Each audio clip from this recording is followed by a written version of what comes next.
Senhoras e senhores, autoridades presentes, boa noite. Neste momento, daremos início à sessão solene de abertura do Congresso Aço Brasil 2019. Em nome do Instituto Aço Brasil, agradecemos aos patrocinadores ArcelorMittal, Gerdau, Ternium, Usiminas e Companhia Siderúrgica do Pecém. Convidamos para compor o palco os senhores Sérgio Leite de Andrade, presidente do Conselho Diretor do Instituto Aço Brasil, Marco Polo de Melo Lopes, presidente executivo do Instituto Aço Brasil, que acompanham os senhores Onyx Lorenzoni, ministro de Estado, chefe da Casa Civil, e Bento Albuquerque, ministro de Estado de Minas e Energia.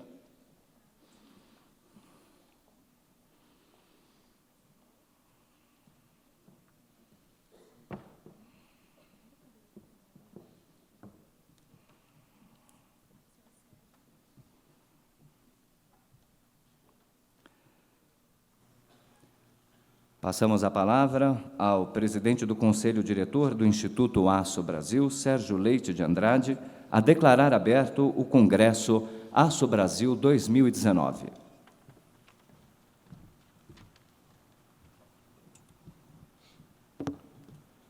Senhores ministros, Onyx Lorenzoni, Bento Albuquerque, é uma satisfação muito grande para nós da indústria do aço tê-los conosco esta noite. Muito obrigado pela presença de vocês. Senhoras e senhores, em nome do Conselho Diretor do Instituto Aço Brasil e em meu próprio nome, agradeço a presença do ministro-chefe da Casa Civil, Onyx Lorenzoni, e do ministro das Minas e Energia, Bento Albuquerque. Muito nos alegra e honra a presença dos senhores. Agradeço ainda ao ministro Onyx ter aceito o nosso convite para participar do painel 3 amanhã, intitulado Crescimento Econômico, Drivers de Consumo. Dou as boas-vindas a todos que nos honram com a presença nesta 30ª edição do Congresso Aço Brasil. Ao realizarmos o Congresso neste ano em Brasília, temos expectativa de que, ao longo desses 2 dias, haja grande interação da indústria do aço e de sua cadeia de produção com representantes do poder público, para debater medidas que possibilitem a retomada do crescimento econômico do país e o desenvolvimento sustentado da indústria, um grande anseio de todos nós brasileiros. Destaco também, com especial relevo, a reforma tributária que já está sendo discutida pelo governo e pelo Congresso Nacional. Entendida como necessária há muitos anos, a revisão do regime tributário brasileiro vem sendo postergada devido a dificuldades de consenso entre os entes federativos, além de diversos outros fatores. Indubitavelmente, avanços nesse sentido foram e estão sendo feitos, no sentido de trazer de volta o crescimento econômico ao nosso país, como a reforma trabalhista promulgada em 2017, que flexibilizou as relações de trabalho, e agora, com a tramitação da reforma da Previdência no Congresso Nacional, cuja aprovação esperamos ocorra no menor prazo possível.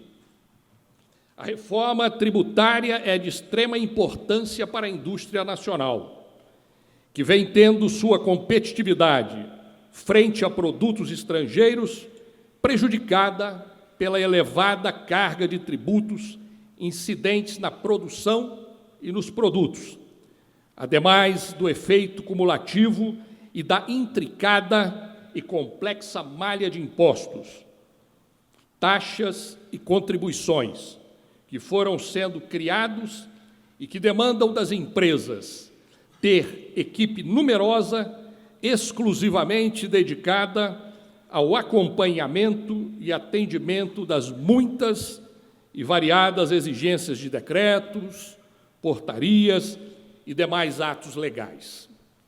É preciso reduzir urgentemente a carga tributária e, por fim, a sua cumulatividade. É preciso também desonerar os investimentos e as exportações. Somente assim o Brasil voltará a atrair investimentos e a gerar empregos de maior qualidade, tão necessários a todo o povo brasileiro. Devemos reconhecer que, adicionalmente às reformas estruturantes já citadas, o governo vem tomando outras medidas importantes para reduzir a burocracia e custo para as empresas e destravar investimentos que contam com o total apoio do nosso setor, a indústria do aço. Entre essas medidas deve ser destacada a medida provisória número 881, que institui a Declaração de Direitos de Liberdade Econômica e, assim esperamos, traga em seu bojo grande simplificação do E-Social e do Bloco K, do SPED fiscal, proposta pelo governo e aprovada pela Câmara dos Deputados. É necessário melhorar o ambiente de negócios do nosso país. Em levantamento sobre facilidade para fazer negócios do Banco Mundial em 2018, o Brasil ocupou a 109ª posição em um total de 190 países. Há, portanto, muito a fazer para estimular e atrair mais investimentos para o nosso país. Reputamos também como de grande importância o anúncio do governo relativo à modernização das normas regulamentadoras de segurança e saúde no trabalho. Tais normas criaram enormes dificuldades e ônus para as empresas, sem que isto se refletisse na melhoria da segurança no ambiente de trabalho. Estamos, pois, otimistas com as discussões em curso, tanto no governo como no Congresso Nacional, para o aperfeiçoamento de marcos regulatórios que visam reduzir custos, desburocratizar processos e, principalmente, sanar as graves assimetrias competitivas do nosso país. Tais mudanças são essenciais e devem, a nosso ver, necessariamente preceder a abertura do mercado anunciado pelo governo. Caso contrário, haverá risco de agravamento do processo de desindustrialização no Brasil, processo esse que já vem de décadas. A indústria de transformação vem registrando sucessivas quedas de participação no PIB desde 1985. E em 2018, esta participação foi de apenas 11,3%. Para a revitalização da indústria, aproveito inclusive as presenças dos ministros Onyx Lorenzoni e Bento Albuquerque aqui conosco esta noite, para solicitar que sejam adotadas medidas que possam viabilizar a maior participação da indústria nacional no suprimento de bens ao setor de óleo e gás e aos projetos do PPI. Medidas tomadas no governo passado reduziram drasticamente a participação de bens produzidos no país no fornecimento ao setor de óleo e gás, em favor das importações, numa espécie de protecionismo às avessas. Já projetos na área de infraestrutura vinculam financiamentos externos ao fornecimento de equipamentos e até mão de obra oriundos dos países de origem. Como brasileiros, nós temos não só o direito, mas a obrigação de defender a criação de empregos e a geração de rendas no nosso país, grande anseio de todo o povo brasileiro. Nós, da indústria do aço, não estamos nos omitindo de fazer a nossa parte. Temos investido em ganhos de produtividade, via automação e aumento da eficiência de processos e na maior qualificação da mão de obra. No período de 2008 a 2018, o setor investiu 26,6 bilhões de dólares para manter seu parque fabril tecnologicamente atualizado, sem ter solicitado ou recebido do governo incentivos específicos ou regimes especiais. No entanto, apesar dos esforços realizados para a racionalização dos custos e aumento da produtividade, o setor perde competitividade devido a fatores que estão do portão para fora das nossas empresas. Há anos, o Brasil padece de gargalos de infraestrutura e logística, e o exemplo mais emblemático foi o caos causado no país pela greve dos caminhoneiros em maio do ano passado. Para pôr fim à greve, foi criada a tabela de frete mínimo, causando nova anomalia de mercado e não solucionando, de fato, o problema dos caminhoneiros. Spreads bancários bem mais elevados do que de vários outros países e a já citada carga tributária também concorrem para a perda de competitividade das empresas brasileiras. E isto já foi reconhecido pelo ministro da Economia, Paulo Guedes. Se no front interno nuvens cinzentas ainda estão por se dissipar, o cenário internacional também não está encorajador, principalmente para a indústria do aço. Grande parte dos principais países consumidores estabeleceram medidas rigorosas de defesa comercial, dificultando a importação de produtos siderúrgicos. A América do Sul é a região na qual não há restrições à importação, razão pela qual tem sido alvo de desvios de comércio. Dados da Associação Latino-Americana de Aço apontaram que, em 2018, por exemplo, as exportações de aço da China para o mundo caíram 5%, mas especificamente para a América Latina aumentaram 28%, o que parece atestar a tese de desvio de comércio.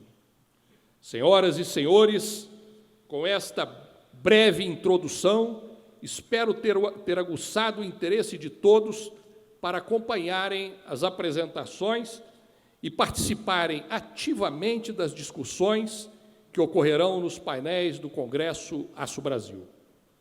Discutiremos questões como o papel da indústria de transformação no desenvolvimento do país, os drivers de consumo para impulsionar a economia, o impacto da abertura comercial e, naturalmente, o atual cenário da indústria do aço no Brasil e no mundo.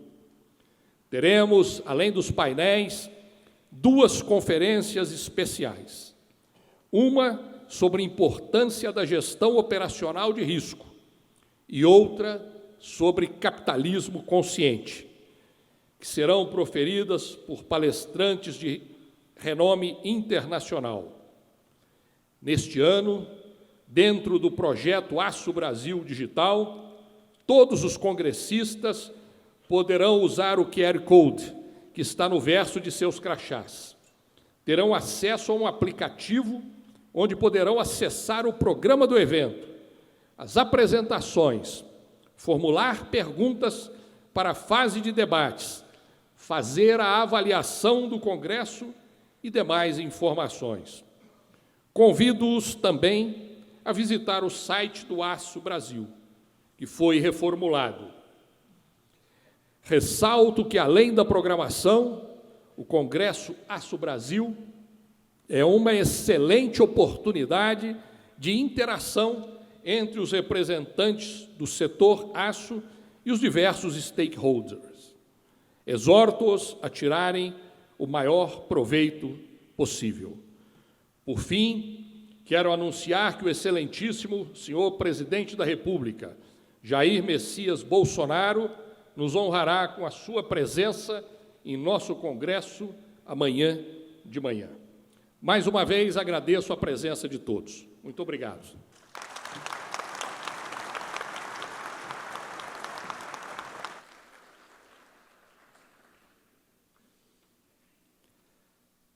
Convidamos agora o senhor Bento Albuquerque, ministro de Estado de Minas e Energia, a fazer uso da palavra.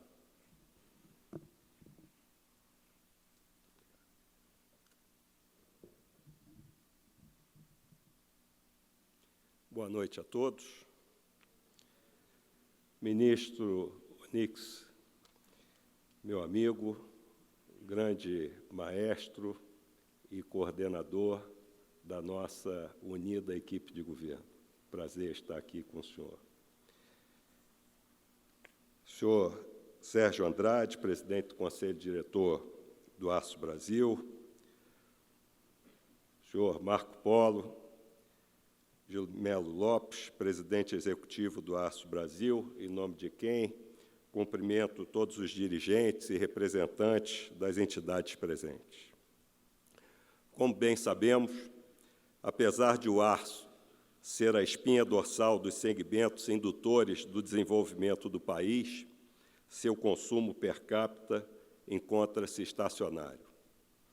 Consciente da situação de estagnação e de ociosidade do setor, o governo do presidente Bolsonaro tem voltado sua atenção para as possibilidades e formas de superá-las, as quais precisam ser construídas por meio de diálogos com todos os integrantes do segmento, o que bem demonstra a relevância deste fórum na consolidação de informações, e já recebi algumas delas aqui antes desse evento, para a condução de políticas públicas e de diretrizes para a indústria do aço brasileiro. Desde que assumimos a gestão do Ministério, temos desenvolvido diversas iniciativas que visam destravar gargalos em grandes questões vinculadas à pasta, como a garantia de suprimento e redução dos custos da energia elétrica e do gás natural, a expansão dos projetos de exploração e produção de petróleo e a maior segurança na atividade de mineração.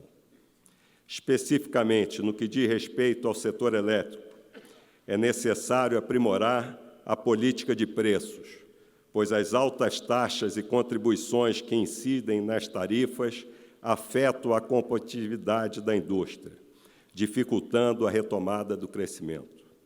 Estão sendo elaboradas e analisadas propostas para a modernização do setor, abrangendo ambiente de mercado e mecanismos de viabilização da expansão do sistema, mecanismo de formação de preços, racionalização de encargos e subsídios, mecanismo de realocação de energia, alocação de custos e riscos, inserção de novas tecnologias e a sustentabilidade dos serviços de distribuição.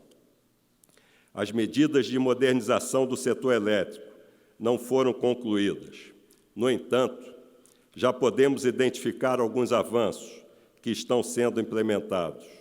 Como exemplos, podemos citar a publicação de portaria autorizando a utilização do preço da energia em base horária a partir de janeiro de 2021 e a abertura de uma consulta pública sobre a continuidade da trajetória de redução do limite de demanda do consumidor livre, ampliando, assim, a quantidade de consumidores que poderão optar por comprar energia de qualquer fonte. Pleitos do setor elétrico há quase 2 décadas a implementação do preço horário e a abertura do mercado revelarão ao consumidor os reais valores que estão sendo pagos pela energia, possibilitando escolhas mais eficientes e menos dispendiosas, que, ao final, reduzirão o custo da energia. No que se refere ao setor de petróleo e gás, devido à concentração existente na produção e na distribuição, o preço do gás natural no país é um dos mais caros entre as principais referências dos países do G20. Atualmente, por falta de infraestrutura para o transporte de gás, 1/3 da produção nacional vem sendo reinjetada. Apesar de relativamente recente, o programa...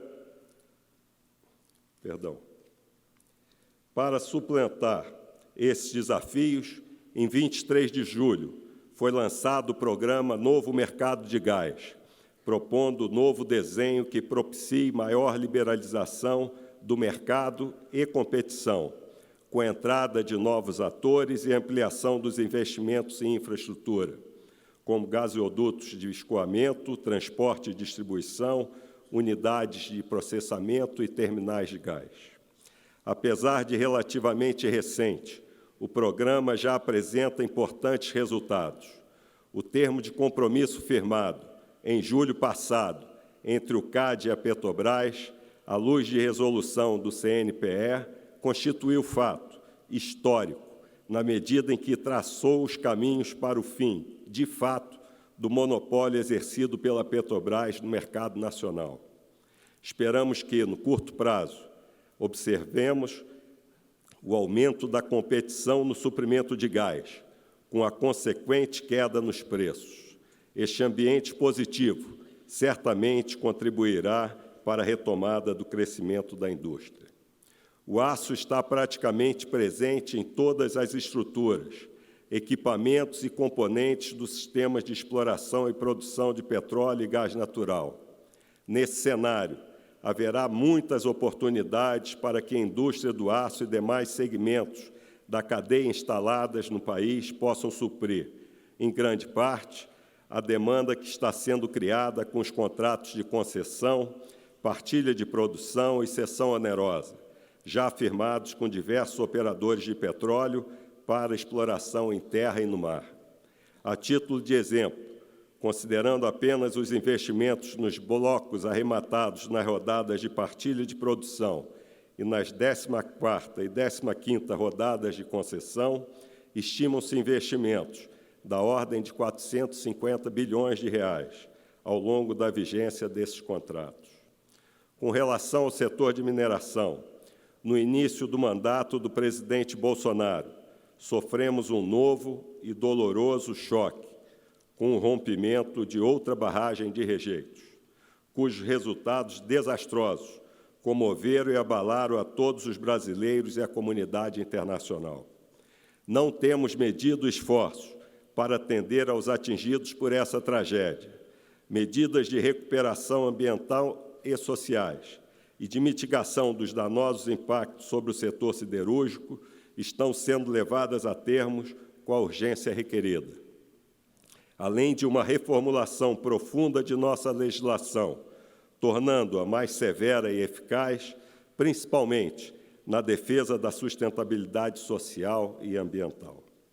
No âmbito da Agência Nacional de Mineração, as atenções se voltaram para o reforço do setor de fiscalização de barragens, com ações para ampliar a equipe e treinar os novos integrantes, de modo a atender o programa intensivo de fiscalização, resultando em 178 barragens vistoriadas, sobre o critério de risco, desde fevereiro até o momento.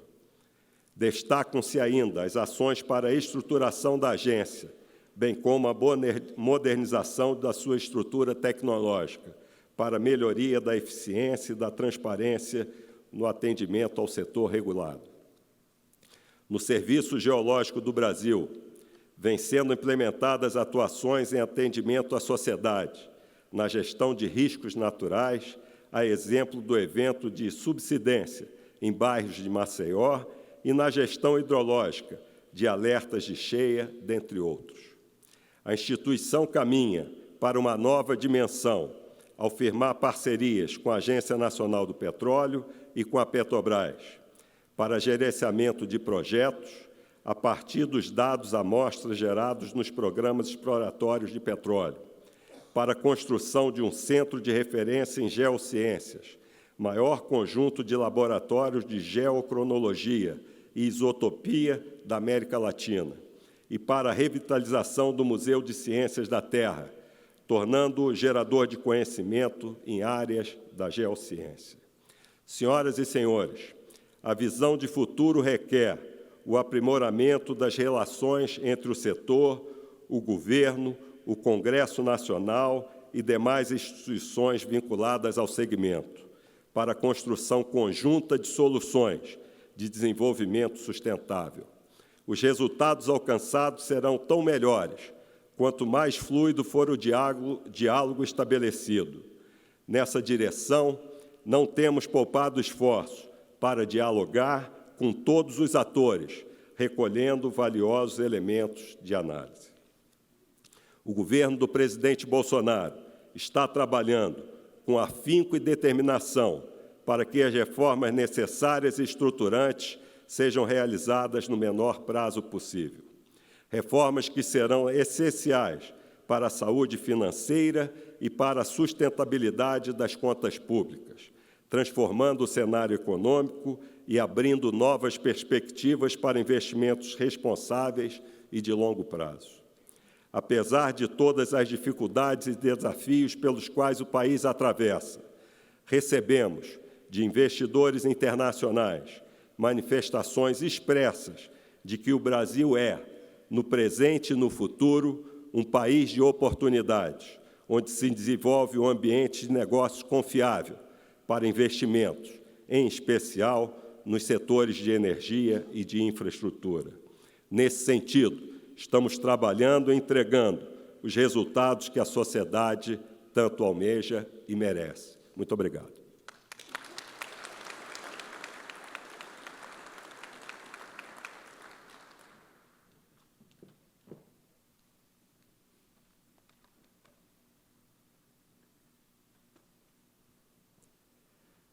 Passamos a palavra ao senhor Onyx Lorenzoni, ministro de Estado, chefe da Casa Civil, a fazer uso da palavra.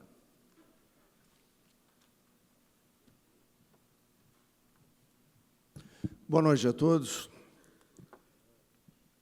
Saudar Sérgio Leite, o presidente do Conselho Diretor do Instituto Aço Brasil, ao ministro Bento Albuquerque, que vem fazendo um trabalho extraordinário, vencendo e superando dificuldades a cada dia e fazendo com que o Brasil possa olhar para o seu presente com segurança e para o seu futuro com a certeza de que todos nós, Sérgio, tenhamos futuro. Então, o reconhecimento do extraordinário trabalho, ministro, que o senhor vem fazendo. Ao amigo Marco Polo, que tem acompanhado, né, todo esse trabalho de relacionamento entre o setor, principalmente, e o setor público brasileiro, aí compreendendo o legislativo e o executivo. Muito obrigado aí pela presença e pelo diálogo. Pois o Brasil, eu estava olhando essa linhazinha amarela aqui, né? E essa é para as pessoas não caírem aqui do palco. E o Brasil esteve muito perto do abismo, bem pertinho.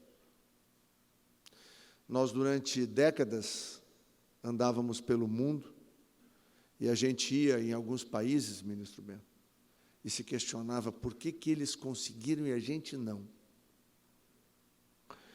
E a fórmula que nós herdamos foi uma fórmula onde o Estado brasileiro virou gigantesco, onde cada um dos senhores e das senhoras, na hora em que se apresentava para fazer qualquer empreendimento, tinha que buscar certidões, tinha que buscar autorizações, e o setor público tinha a razão sempre, por mais coberto de razão que estivesse o cidadão.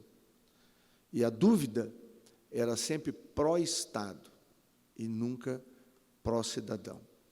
para que nós tenhamos uma pequena ideia de um governo que começou com um programa de governo, e eu volto sempre nele, porque ele era absolutamente conceitual.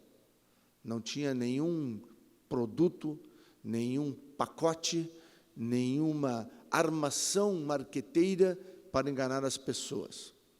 E eu, que sou homem de fé, eu não tenho nenhuma dúvida de que, quando Deus escolheu o mais improvável dos deputados para presidir o Brasil, deu a ele a condição e a capacidade de, por exemplo, escolher um versículo bíblico, João 8,32, e conhecereis a verdade, e a verdade vos libertará.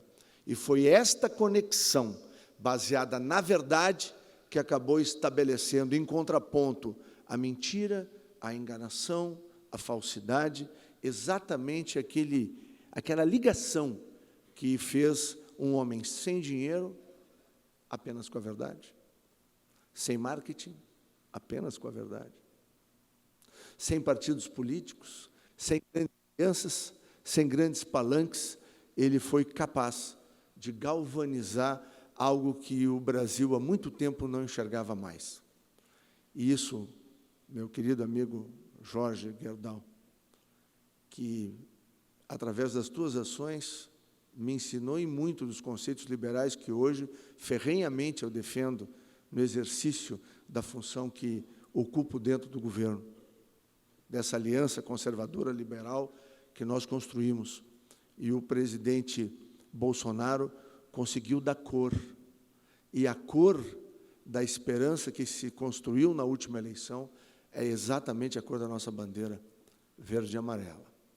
Assumimos, debaixo de imensas dificuldades, mas aquele programa de governo que se falava constitucional, rule of law, e como é importante que seja assim numa nação democrática que quer ser desenvolvida, um governo que apresentava o conceito da eficiência e que, por fim, se dizia fraterno, pois esse governo assumiu já na transição, aplicando os princípios de governança da OCDE.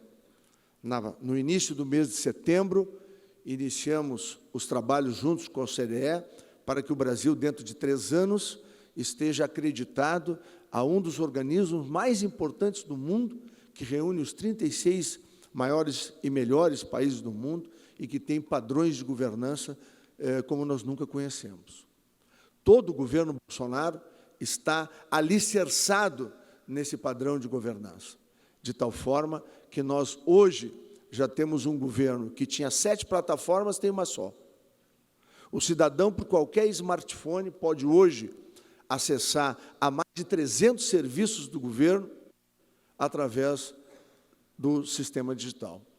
Nós teremos, até o final do ano que vem, mais de 1.500 serviços que serão atendidos através desta metodologia. Mas, além disso, nós temos algo muito valioso e muito importante que está na medida provisória, que foi aqui citada, Sérgio, da liberdade econômica.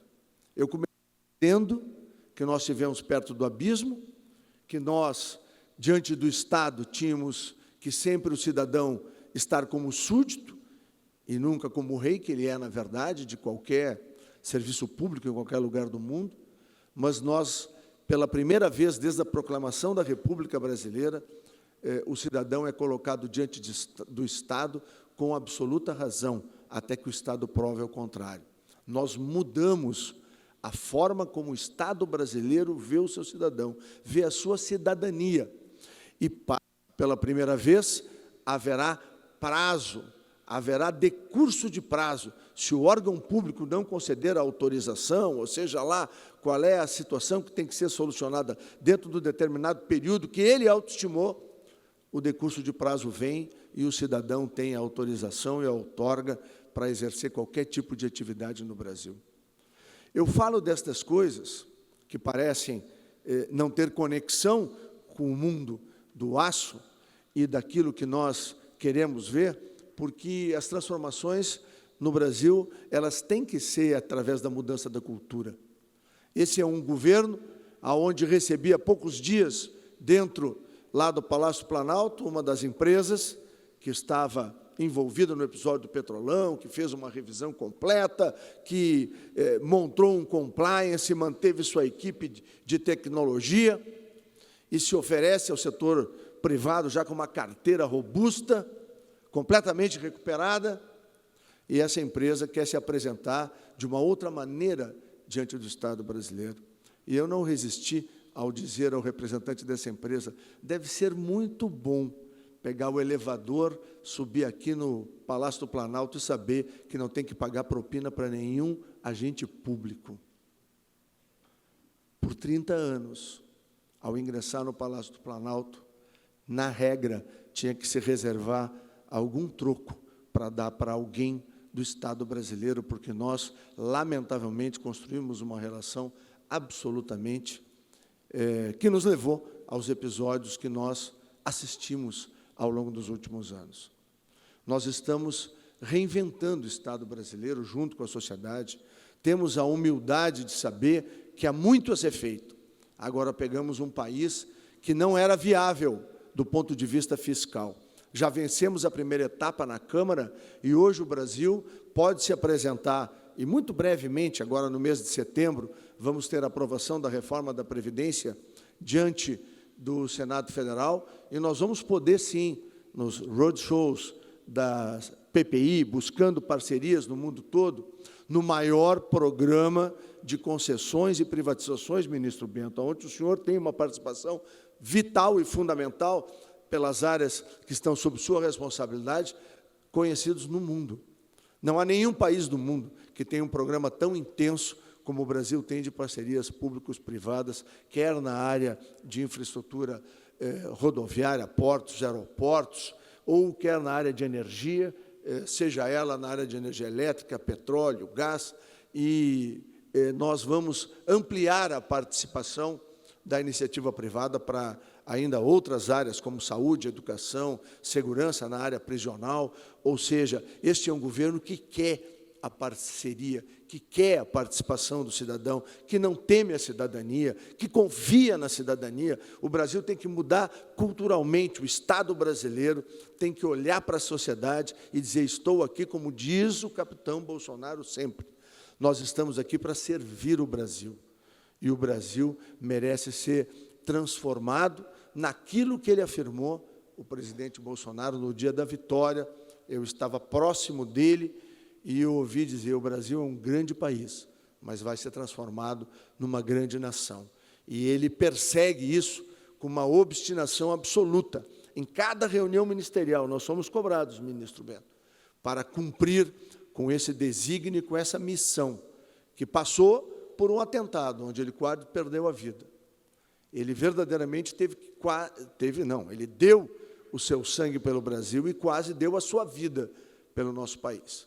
E nós sabemos que nós temos um gigantesco desafio, mas dentro de poucos dias nós vamos poder nos apresentar diante de qualquer investidor nacional ou internacional e dizer, graças à maior reforma da Previdência feita por um país no mundo ocidental, com uma potência fiscal de 1,230 bilhões nos primeiros 10 anos, e o dobro disso, do 11º ao 20º ano, garantem que o Brasil, do ponto de vista fiscal, está solvido, que o Brasil é um país onde a previsibilidade é dada para o investidor e o cálculo econômico de qualquer investimento, ele pode ser feito, quer o capital seja nacional ou quer o capital seja estrangeiro. Nós estamos, sim, de portas abertas. Nós queremos, sim, fazer e ver o Brasil crescer. Amanhã vamos falar um pouco mais disso, mas eu me achava na obrigação de vir aqui e dizer, senhores, podem acreditar no Brasil, podem ter otimismo com o Brasil. Quando andarem aqui ou fora daqui, dizer que está nascendo um novo Brasil, um novo país. Um país que tenta enxugar a estrutura pública, reduzir o tamanho do Estado, seus níveis hierárquicos, poder aproximar cada vez mais e transferir para a sociedade as responsabilidades, porque o governo do presidente Jair Bolsonaro não tem medo nenhum de abrir mão nem de poder e nem de recurso financeiro. E é por isso que vai vir uma reforma tributária, onde o presidente está aqui a testemunha, ministro Bento. Disse, Sérgio, Eu quero uma reforma tributária que reduza o valor dos impostos no Brasil, porque não é possível o empreendedor brasileiro pagar a carga que ele paga hoje. E pela primeira vez, nós vamos ter um presidente que vai assinar uma proposta que vai reduzir de verdade a carga tributária no Brasil. E quanto tempo nós sonhamos com isso, senhores? Quanto tempo o Brasil sonhou em poder ver um Estado pequeno, o conceito de que o Estado tem que ser pequeno e pobre. A ordem do presidente é desestatizar tudo, é vender tudo, é deixar o Estado naquilo que é a sua atribuição fundamental e entregar para a sociedade. Nosso sonho é ter uma sociedade rica, uma sociedade próspera, onde as famílias sejam respeitadas, a educação seja de qualidade, mesmo a pessoa que mora lá na favela, através de um voucher de educação, possa levar o seu filho pela mão e, com dignidade, colocar numa boa escola. Estas coisas que são transformadoras na vida. Esse é um país que tem hoje um presidente que, primeiro, tem um amor imenso pelo nosso país. Depois, ministro Bento, tem um senso de missão que nós testemunhamos a cada dia. Muito já se falou do como e quanto são importantes para o desenvolvimento de um país, uma boa infraestrutura, e nós vamos falar bastante disso amanhã, as obras. Agora, senhoras e senhores, uma sociedade se moderniza, se modifica e prospera. São através de princípios e valores. E talvez a obra mais importante que o presidente e o governo Bolsonaro vai entregar ao final dos 4 anos é construir pessoas melhores, pessoas com mais qualidade, alunos no ensino básico, no ensino médio, universidades que façam não apenas preparação de militância, mas façam profissionais que venham a gerar novas tecnologias para o nosso país. Por fim, o propósito e todo o esforço do governo Jair Bolsonaro tem um objetivo: fazer com que a gente possa olhar para o que passou e dizer, passou. Olhar para o presente e ter certeza que tem oportunidade para cada um, independente do sonho que cada um tenha, mas que nós tenhamos construído um país, ministro Bento, que permita que cada filho, que cada filha, em cada lugar desse país, usando o seu livre-arbítrio, fazendo livremente as suas escolhas, possa correr atrás da prosperidade e, o que é mais importante, da felicidade. E para nós, do governo Bolsonaro, a felicidade, como diz a ministra Damares, é terrivelmente verde e amarela. Bem-vindos ao Novo Brasil.